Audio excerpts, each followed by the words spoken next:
नमस्कार शेतकरी मित्रांनो, आपलं बायोड्रीम यूट्यूब चॅनेलमध्ये आपल्या सर्वांचं मी इथं स्वागत करतो. आपल्या बायोड्रीम यूट्यूब चॅनेलवरती आपण जर नवीन असाल तर आपल्या चॅनेलला लाईक आणि सबस्क्राईब करायला विसरू नका आणि इतर शेतकऱ्यांना विविध व्हिडिओज बघण्यासाठी शेअर करा. तर नमस्कार शेतकरी मित्रांनो, मी आज हिंगणगाव तालुका कडेगाव या ठिकाणी मी आलेलो आहे. तर हा बायोड्रीम आधारित हा 8632चा ऊसाचा प्लॉट आहे. तुम्ही बघू शकता, अतिशय सुंदर असा प्लॉट आलेला आहे.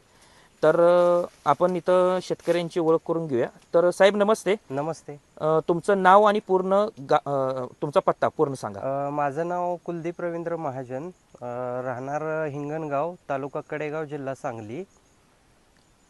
मला सांगा, आता किती महिन्याचा ऊस आहे हा? हा 1 जुलैला 7 महिने पूर्ण झाले. 1 डिसेंबरची म्हणजे काल 1 जुलैला, आज 2 जुलै आहे, आज तर 2 काल जुलै आहे. 1 जुलैला 1 वर्ष 7 महिने कंप्लीट झाले. क्लिअर झाले. ओके. कधी लागण केली होती? 1 डिसेंबरची लागण आहे. 1 डिसेंबरची लागण आहे, म्हणजे 7 महिने कंप्लीट झालेले. हो. ओके. 1 डिसेंबर. मला सांगा, तुम्ही किती फुटाची सरी सोडलेली आहे? 4.5 फुटाची सरी आहे ही. आणि किती फुटावरती रोप लावलं होतं? रोप आपण 1.5 फुटावरती लावलेलं. बर. 1.5 फुटावरती रोपाची लागण म्हणजे 4.5 बाय 1.5 वरती तुम्ही रोप लागण केली रोप होती. लागण केली. बरं. तर शेतकरी मित्रांनो, हा जर बघितलं तर हिंगणगाव मध्ये मी आहे. तर हा प्लॉट जो आहे अतिशय सुंदर असा हा प्लॉट आलेला आहे. तर इथं तुम्ही बघू शकता, पूर्ण माळ रान आहे, ही एकदम हलकं रान आहे आणि खूप सुंदर अशा बायोड्रीम ट्रीटमेंट आधारावरती हा प्लॉट आलेला. उसाचं पान वगैरे मोठं आलेलं आहे. तर आपण त्यांना विचारूया की किती फवारणी आणि किती आळवणी बायोड्रीमच्या केल्या. तर माझं साहेब, बायोड्रीमच्या आळवणी ड्रिंचिंग किती केल्या आणि फवारणी किती केली तुम्ही? आपण बायोड्रीमच्या आळवणी 2 केल्या आणि त्याच्यानंतर 3 फवारण्या केलेल्या आहेत बायोड्रीम. 3 फवारण्या. किती किती दिवसाच्या अंतरानं फवारणी केल्या?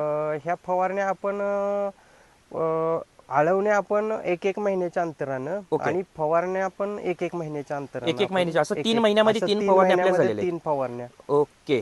बायोड्रीमचे प्रतिनिधी तुम्हाला मार्गदर्शन करतात का व्यवस्थित? हो. ओके. ज्या वेळेला गरज असेल त्या वेळेला ते प्लॉट विजिट देतात. हो. आणि मोबाईल वरून पण ऑनलाईन आपण त्यांना व्हिडिओ शूटिंग करून पाठवल्यानंतर पण चांगल्या प्रकारे मार्गदर्शन करतात. ओके. मला सांगा, हा प्लॉट कसा वाटतोय तुम्हाला? ह्या प्लॉट सारखा आमच्या शेतामध्ये याच्या आधी तर कधी अशा प्रकारे प्लॉट आलेला नव्हता. बर. आणि आम्हाला शेजारी पण चांगलाही आहे की बाबा हे छान आलेलं आहे. म्हणजे आजूबाजू शेजारची लोक विचारून जातात. शेजारची लोक विचारून. तुम्हाला काय फरक वाटतो? म्हणजे बायोड्रीमचे प्रोडक्ट वापरल्यानंतर तुम्हाला काय बदल वाटतोय? बायोड्रीम प्रोडक्ट वापरल्यानंतर ऊसाची कांडीची लांबी, कांडीची जी काय हे असेल, जाडी असेल, त्यामध्ये चांगल्या प्रकारे. आणि ऊसाचं पान जर बघितलं तर 3-4 बोटाचं पान. जरा दाखवा पान किती बोटाचं आहे, किती बोट वाढले ते. हा, म्हणजे इथं शेतकरी मित्रांनो बघू शकता, तरी साधारण एक 3 बोटापेक्षा जास्त पान मोठं झालेलं आहे. आणि पानाची काळोखी वगैरे तुम्ही बघताय, अतिशय खूप सुंदर आलेली आहे इथं. आणि एका रोपाला जर बघितलं तर किती फुटवे जरा मोजून दाखवा एका रोपाला. मोजून दाखवतो. 1 2 नाही, फुटवे मोजा. एका रोपाला किती फुटवे? 2 3 4 5 6 फुटवे. 6. तिकडल्या ह्याला 1 2 3 4 5 6 7 8.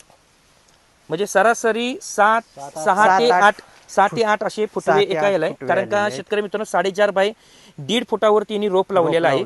आणि इथं बघू शकता, दोन्ही पेऱ्यामधील अंतर पण एका इथपेक्षा मोठा आहे. जरा दाखवा. हा, लांबी मधली दोन्ही पेऱ्यामधील लांबी असं आहे. म्हणजे बघा, म्हणजे जरा कमी नाही तर एका इथं एक पेरा आहे. आणि हा, बरोबर. आणि ऊसाच्या कांड्या मोजून दाखवा. ऊसाच्या किती कांड्या आहेत? म्हणजे आज बघितलं तर 7 महिने कंप्लीट झालेले आहेत. 4 5 6 7 8 9 10 11 12 13. म्हणजे वाड कांडी पकडून 13 कांड्या आहेत. 7 महिने मित्रांनो ऊसाला ह्या कंप्लीट झालेले. सुंदर असा ऊस इथं आलेला आहे. शेणखताचा वापर केलेला नाही. शेणखताचं कोणत्याही प्रकारचं शेणखत टाकलेलं नाही. अच्छा, म्हणजे शेणखत वगैरे काहीच तुम्ही टाकलेलं नाही? शेणखत वापरलेलं नाही. फक्त बायोड्रीमची ट्रीटमेंट ज्या पद्धतीने आहे, 2 ड्रिंचिंग आणि 3 फवारण्या ह्याच्या आधारावरती आता आहे. आता आपल्याला ड्रोन पण फवारणी करायची आहे. हो. ओके. ओके. आणि जमीन पूर्णपणे मऊ पडली, मऊ सुद्धा मऊ आली आहे. अरे वा. ऑर्गॅनिक बरं, म्हणजे बऱ्यापैकी वाढलेला आहे त्याचा. बायोड्रीमचे प्रोडक्ट वापरल्यामुळे जमीन पण जी पूर्वी कडक होती ती पण मऊ खूप चांगल्या पद्धतीने झालेली आहे आणि खूप सुंदर असा ऊसाचा प्लॉट इथं आलेला आहे. तुम्ही अजून काय सांगाल शेतकरी बांधवांना? शेतकरी बांधवांना एवढं सांगेन की बायोड्रीमच्या वापरामुळं आम्हाला आज फरक जाणवतोय. कारण यापूर्वी जे आम्ही शेती करायचो त्याच्यापेक्षा खूप चांगल्या प्रकारचा फरक आहे. ओके. तर महाजन साहेब, बायोड्रीमला मुलाखत दिल्याबद्दल धन्यवाद.